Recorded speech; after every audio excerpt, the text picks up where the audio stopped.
Em vaig tombar, segurament per curiositat. Però a més de la curiositat, vaig poder tenir altres motius. Em vaig tombar per recança d'una gibrella de plata.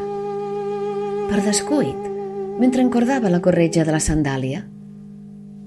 Per no haver de continuar mirant el clatell virtuós del meu marit Lot. Per la certesa sobtada que, si moria, ell ni tan sols s'hauria aturat. Per la desobediència dels submisos.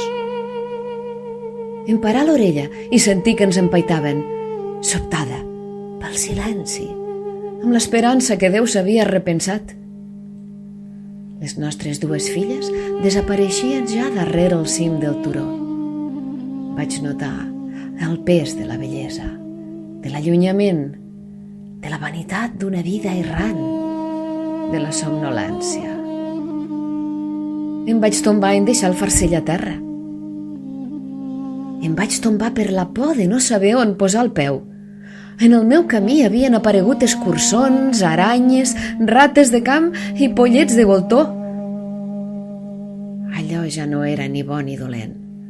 Senzillament, tota cuca viva s'arrossegava i saltava en una munió que feia pànic.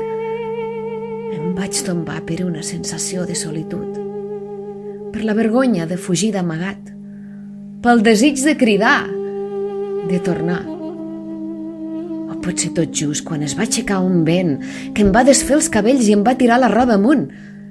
Em va fer la impressió que ho veien des de les muralles de Sodoma i esclafien una vegada i una altra un riure sonor. Em vaig tombar de la ràbia per sadollar-me de la seva enorme ruïna. Em vaig tombar per tots els motius suara esmentats. Em vaig tombar no pas per voluntat pròpia. Va ser un roc que va caure sorollant sota meu. Va ser una escletxa que em va barrar el pas de sobte, ran de la qual saltironava una llebre dreçada sobre les anques. I en aquell moment totes dues van mirar cap enrere. No, jo no vaig deixar de córrer, d'arrossegar-me, de giravoltar, fins que una foscor no es va desplomar del cel i amb ella una sorrera calenta i un plujam d'aus mortes. Per la manca d'alè em vaig capdellar moltes vegades. Si algú m'hagués vist, hauria cregut que ballava. No està exclòs que no tingués els ulls oberts. És possible que caigués de cara a la ciutat.